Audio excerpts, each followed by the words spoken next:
Chapter 2. The Plant Kingdom. Scientists use classification systems to record all the plants known today. Classification systems are based on natural characteristics, or similarities between individual plants. The science of classification is known as taxonomy. Plants are first grouped according to how they get water.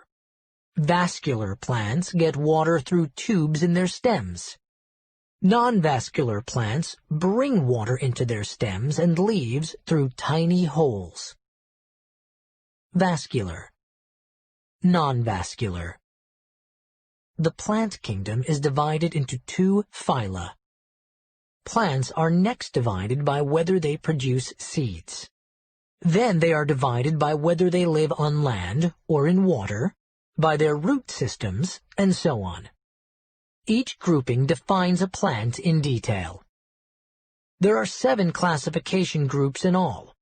Each time a grouping is done, the number of differences between the members becomes smaller. The kingdom is the largest group. The smallest grouping is the species. They made a difference. Carl Linnaeus is called the father of modern botany for his work in classifying organisms.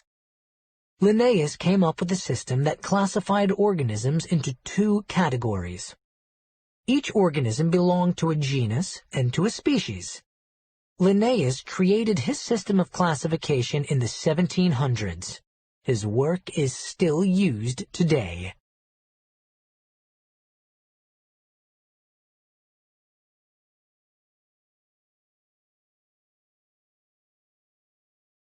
Seed plants. Seed plants include trees and flowering plants. Each unique group of plants is called a species. For example, roses are one species. Tulips are another species. Both species are plants, and both species have flowers. Non-seed plants. Non-seed plants grow from spores. Spores are one-celled structures that grow into new plants. Some examples of non-seed plants that make new plants using spores include mosses, liverworts, and ferns. Liverworts. Ferns. Moss. Liverworts and mosses. Both mosses and liverworts grow in moist places. Because they are non-vascular plants, they have no way of storing water in their system. They live close to the ground on rocks, soil, and even on other plants. They never have flowers. Everyday science. Mosses and liverworts may be small, but they play a big part in our environment. They help prevent erosion and act as a foundation for other plants to grow upon. Ferns.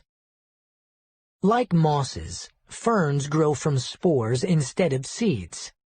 They are different because they carry water through tubes. The leaves of ferns are called fronds. The spores of a fern are found on the underside of the fronds. Ferns are one of the oldest plants we know of. Scientists believe that ferns were on Earth more than 300 million years ago. Today, scientists have classified more than 11,000 species of ferns. Most grow in tropical areas. Careers. Botanist. A botanist is someone who studies plants. Over 500,000 kinds of plants are classified already, and more are being discovered every day. Horsetails. Horsetails are another kind of plant that have no seeds.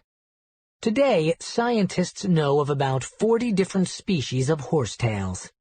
They are usually found in swamps or marshy areas. Everyday science.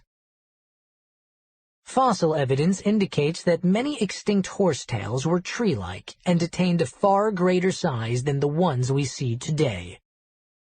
Spores on fern leaves. Plants with seeds.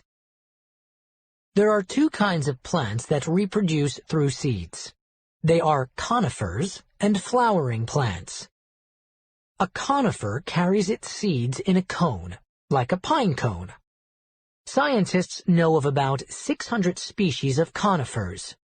Pine trees, fir trees, spruces, cedars, and yew trees are all conifers. One way you can tell if a tree is a conifer is to look at its leaves. Conifers usually have leaves that look like needles. Can you think of an example of a flowering plant? It's not hard. There are more than 200,000 species of flowering plants. A rosebush and a cherry tree are two species of flowering plants. Cherry trees. Pine tree. Cedar tree needles. Monocots and dicots. Flowering plants are further classified as monocots or dicots. Both types have roots, stems, and leaves. They both produce new plants from seeds. The difference is in the seeds. The seed stores food for the developing new plant.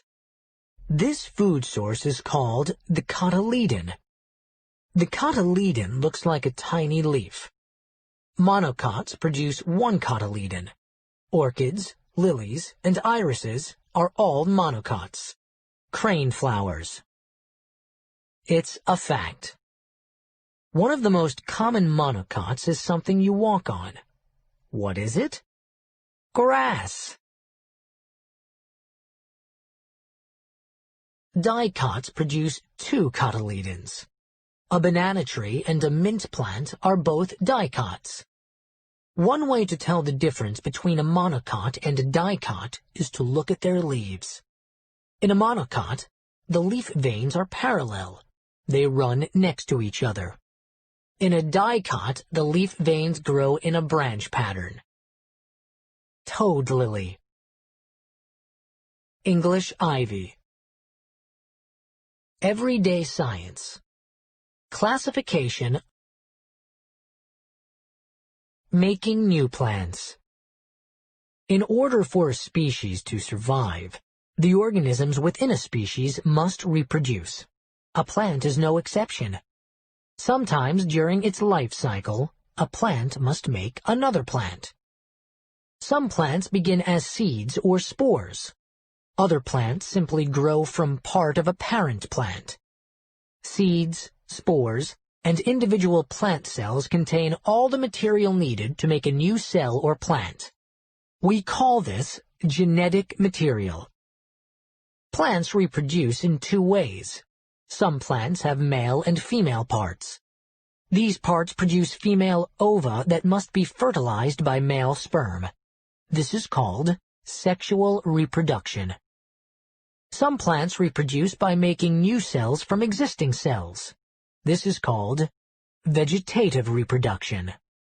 In order for sexual reproduction, or fertilization, to take place, plants need to spread their pollen to other plants. This process is pollination. The pollen contains the male reproductive cells, or sperm, of one plant. Those cells come in contact with the ova, or eggs, of another plant.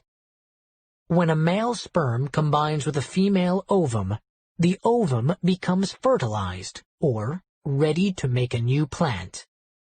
Once fertilized, seeds and spores separate from the plant.